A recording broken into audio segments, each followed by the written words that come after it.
Good morning everyone. जय जगन्नाथ। कैसे हैं आप सभी लोग? आशा करती हूँ कि आप सभी लोग अच्छे ही होंगे।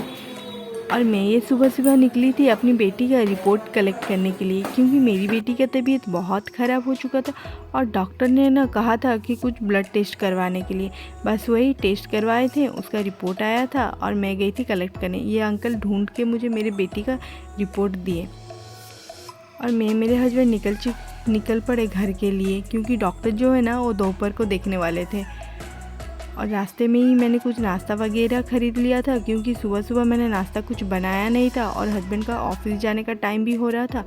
तो मैंने पहले घर पहुंच के हस्बैंड का ड्रेस प्रेस किया और उनका ड्रेस दिया। जैसे ही हस्बैंड ऑफिस निकलेंगे फिर मैं जल्दी जल्दी घर का सारा काम करूँगी, तब जाके मैं डॉक्टर के पास जा पाऊँगी, क्योंकि उसका रिपोर्ट जो है ना उतना ठीक नहीं है, सब कुछ इधर उधर है। देखते हैं डॉक्टर क्या बोलते हैं। अभी मेरी बेटी भी सो रही है, तब तक जितना हो सके उतना मैं काम कर लेती हूँ।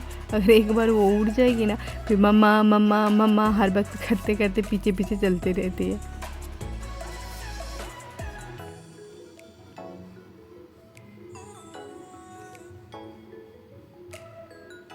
हस्बैंड ऑफिस के लिए निकल चुके हैं और मैं अपनी बेटी को अभी नाश्ता करवाने के लिए आई थी।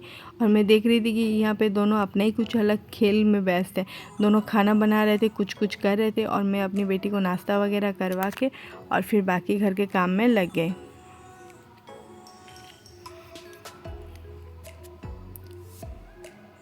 मैंने सुबह सुबह बिस्तर भी अपना ठीक नहीं किया था, क्योंकि टाइम मुझे नहीं मिला था, प्लस बेटी मेरी सो रही थी, वो लेट उठी। तो पहले मैं अपना बिस्तर ठीक कर लूँगी, फिर बाकी काम।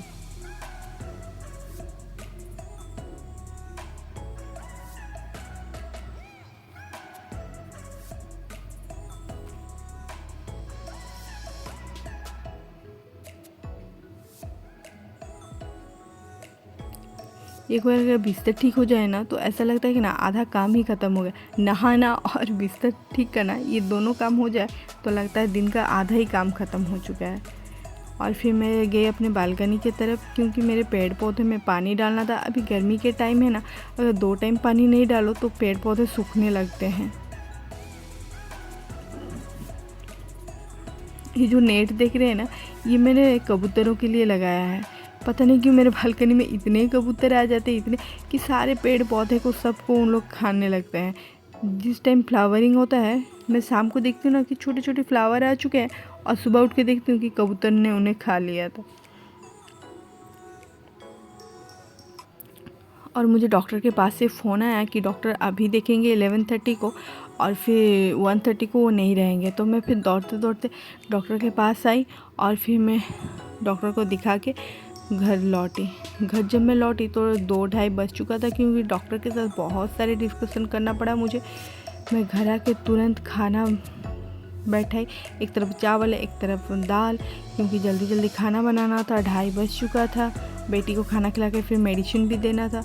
ये मेरी बेटी का काम है, हाथ भिगा भिगा के दीवार में ऐसे ही अपना हाथ का ये करती रहती है। और एक तरफ मैं अपना ये थोड़ा सा वेजिटेबल चॉपिंग कटिंग कर रही थी, साथ में एक तरफ मैं अपनी बेटी को बैठा के उसका भी थोड़ा होमवर्क जितना था ना वो सब करवा रही थी। और फ़ोन पे अपने हस्बैंड के साथ डॉक्टर के पास जो सब डिस्कशन हुआ उसके बारे में बात कर रही थी, क्योंकि रिपोर्ट उतना अच्छा कुछ आया नहीं था तो हमको टेंशन हो रहा था। हम लोग सोचे कि चलो एक बार भुवनेश्वर जाके दिखा देते हैं, क्योंकि यहाँ पे डॉक्टर देखते हैं सब कुछ ठीक है, पर भुवनेश्वर जाके एक बार दिखाने से तसल्ली मिलता है। और फिर एक तरफ आप लोग देख सकते हैं परवल का भाजी मेरा हो चुका था, राइस भी मेरा बन चुका था, बैंगन का भाजी भी बन चुका था, और ये है आलू चोखा, साथ में पुई साग और खट्टे मीठे आम का अचार। और दाल में भी मैंने छोंका लगा दिया था। खाना मेरा तैयार हो गया था। अब मैं जा रही हूँ बेटी को खिला के सुलाने के लिए। बाय बाय, नमस्कार।